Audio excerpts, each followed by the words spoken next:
Hello everyone, कैसे आप सभी। मैं पूनम, मेरे चैनल में आप सभी का स्वागत है।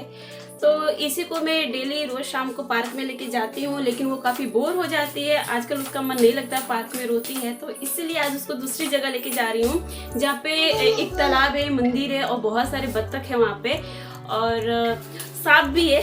एक सांप भी है, वो भी दिख जाएगा तो आपको दिखाऊंगी। तो इसलिए मैं तैयार हूँ, बहुत गर्मी भी लग रही है तो इसलिए तैयार होके जा रही हूँ उसको घुमाने। और इसी बिल्कुल रेडी है। इशी, सबको हेलो बोलो।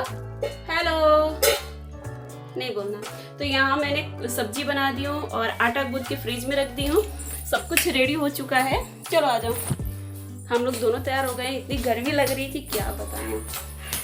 तो बस अब रेडी हैं और इनको इनकी साइकिल पे बिठाएंगे और जाएंगे। तो 1 किलोमीटर की दूरी पे है। अब बाइक से जाते हैं तो 5 मिनट लगता है, अब पैदल जा रही हूँ तो 10 मिनट ही लगेगा। तो चलते हैं। यहाँ मैंने अपने साथ एक स्लिंग बैग कैरी की हूँ, क्योंकि इसमें प्लास्टिक में मैंने रखा है मछलियों और बत्तख को खिलाने के लिए आटा, और इसी के लिए एप्पल, पानी और बिस्किट वगैरह रखी हूँ। अगर उसे भूख लगेगी, प्यास लगेगी तो खिला दूँगी। बच्चे जब होते हैं ना साथ में, तो कुछ ना कुछ ऐसी चीज़ें लेके जानी ही पड़ती हैं। उनको भूख प्यास लग जाती है तो कुछ गंदा लगा लेते हैं कि रुमाल रखनी ही पड़ती है, और उनको भूख भी लग जाती है रास्ते में। तो इसलिए मैंने सब कुछ रख लिया है कि उसको जो ज़रूरत पड़ेगी मैं वो दूंगी।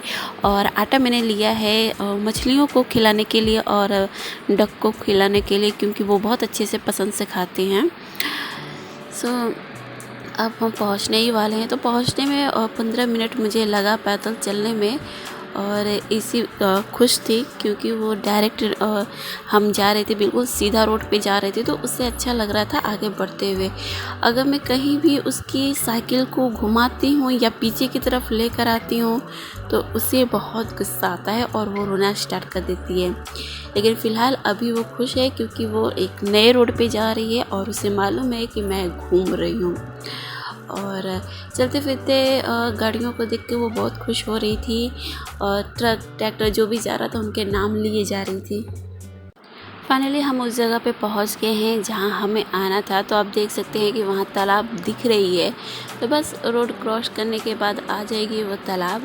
और ये बहुत अच्छा है, यहाँ पे बहुत सारे लोग आते हैं, दूर दूर से लोग आते हैं, क्योंकि यहाँ विदेशी पक्षियाँ आती हैं। बहुत सारी मछलियाँ तालाब में हैं जिनको नमकीन बिस्किट खिलाने के लिए लोग आते हैं। लोग इतना ज़्यादा नमकीन यहाँ पे ख़रीदते हैं, 1-1 किलो 2-2 किलो के नमकीन खरीदते हैं और मछलियों को और बत्तख को खिलाते हैं। और यहाँ इतना बराबर हवा चलती, इतनी ठंडी हवा चलती, जैसे कि अगर आप बीच पे चले जाओ समुद्र के किनारे और वहाँ जैसी हवा चलती है, तो वैसा ही यहाँ पे भी हवा आती है। क्योंकि यहाँ से समुद्र ज़्यादा दूर नहीं है और ये बिल्कुल ओपन एरिया है, तो यहाँ भी वैसी ही हवा चलती है। तो मतलब घर से निकली थी तो बहुत गर्मी लग रही थी, लेकिन यहाँ आते ही इतनी ज़्यादा ठंडी हवा चल रही थी कि एहसास ही नहीं हुआ कि गर्म है मौसम। और इसी बहुत खुश थी। और मैं आपको दिखा दूँ कि यहाँ पे जो है मंदिर है, और ये जो मंदिर है ना, ये कोई माता है, हमें नहीं मालूम, मुझे नहीं पता ये कौन सी माता है, क्योंकि यहाँ पे गुजराती में लिखा है और जो कि हल्की सी मिट भी गई है। तो ये कोई देवी जी की मंदिर है जहाँ पे लोग आते हैं। और अभी यहाँ पे ज़्यादा वर्क नहीं है, यहाँ पे कुछ इस तरीके से लोकेशन इसका दिखता है, लेकिन तालाब है ना तो बहुत खूबसूरत लगता है और हवा चलती है, तो ये चीज़ देखने में बहुत सुकून मिलती है, बिल्कुल बीच वाली फीलिंग आती है। और इसी को भी इस जगह बहुत पसंद है वो तो तो वहाँ पे हम बिठा रहे हैं। और इसी को मालूम है कि मछली को हम लोग आटा डालते हैं, इसलिए वो घर से ही बोल रही थी कि फिश आटा खाएगी, इस टाइप के। वो मतलब कुछ टूटे फूटे शब्दों में जितना भी हो सकता है वो समझाती है कि फ़िश को आटा खिलाना है, फ़िश और डक आटा खाती है।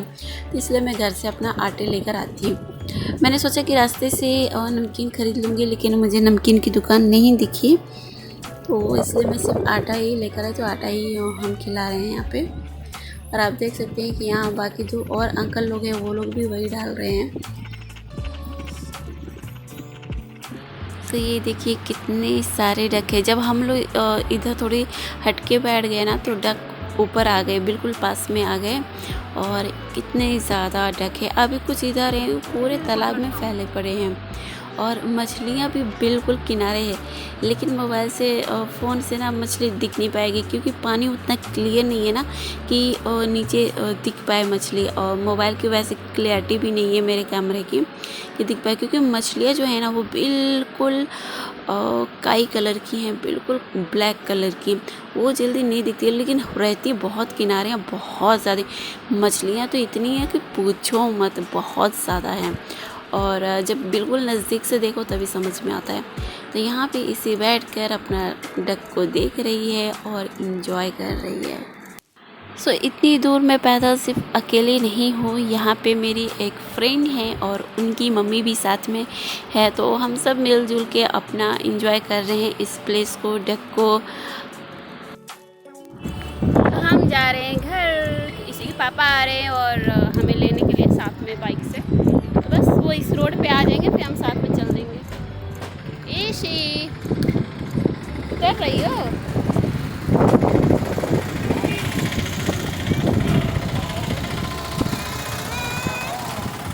बैठो।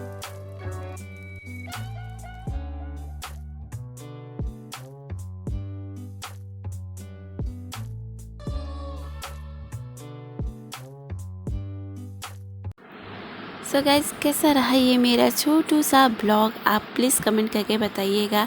अगर आप मेरे चैनल पर पहली बार आए हो, फर्स्ट टाइम आप मेरा ब्लॉग देख रहे हो, तो प्लीज़ अच्छा लगा हो तो मेरे चैनल को